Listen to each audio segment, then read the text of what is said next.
मेरे पास माँ के इलाज के लिए पैसे नहीं। अरे वाह भैया, तब तुम कहाँ थे जब माँ को हार्ट अटैक आया था, जब माँ को तुम्हारी जरूरत थी। और तो और यह कहलवा भेजा था कि मेरे इस दुनिया में कोई माँ नहीं, कोई भाई नहीं। अब माँ और भाई कहाँ से हो गए? अब जायदाद में हिस्सा चाहिए, है ना अजीब बात। अपने बड़े भाई राकेश से सुरेश कह रहा है और दोनों की माँ बेटों के लिए सहज हो रही है। अंदर ही अंदर बड़े बेटे राकेश से खिन रही थी कि उसके पास नौकरी चाकरी होने के बावजूद भी कभी छोटे भाई की मदद करने को ना आता, ना गांव में आने की फुर्सत थी कि माँ और छोटे भाई कैसे किस हालात में रह रहे।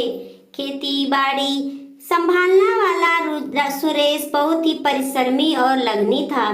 कभी अतिवृष्टि कभी अनावृष्टि का प्रकोप झेलने वाला सुरेश कभी भी अपने घर परिवार को कष्ट नहीं झेलने दिया था।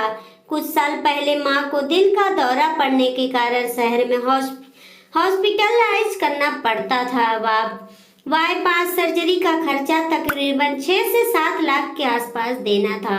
इसके लिए सुरेश ने भैया से विनती की थी कि वो पैसे भेज दे ताकि माँ का ऑपरेशन हो सके, लेकिन राकेश ने बहाना बनाकर कन्नी काट ली थी कि उसके पास इतने पैसे नहीं हैं। तुम देख लो, ऐसी मुश्किल परिस्थितियों में सुरेश के ससुर ने पैसे की मदद कर समधन की जान बचाई थी। बाद में सुरेश ने खेत के कुछ हिस्से को बेच ससुर का कर्जा उतारा था, क्योंकि उसके लिए तो यही ससुर का बहुत एहसान था कि वक्त आने पर उन्होंने मदद कर दी, उनकी माँ की जान बचाई थी। राकेश के नज़र का पानी उतर गया था।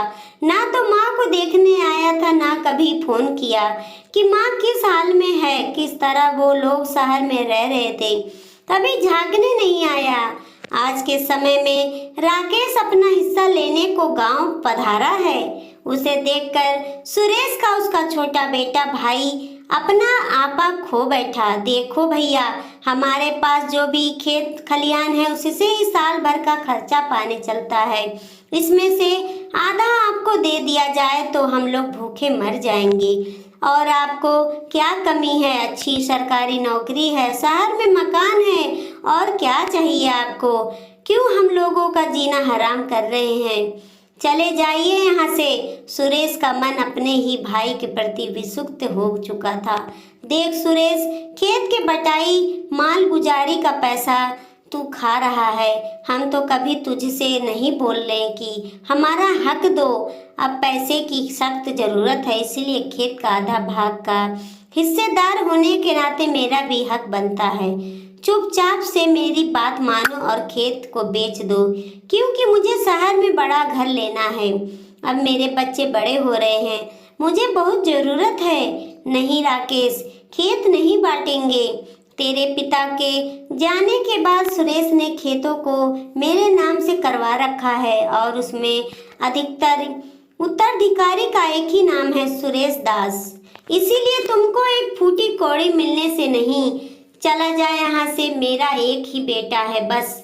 तू मेरे लिए उसी दिन मर गया था जिस दिन तूने हमसे अपना रिश्ता तोड़ा था। अब क्यों आ गया? कहकर माँ ने अपना मुंह फेर लिया।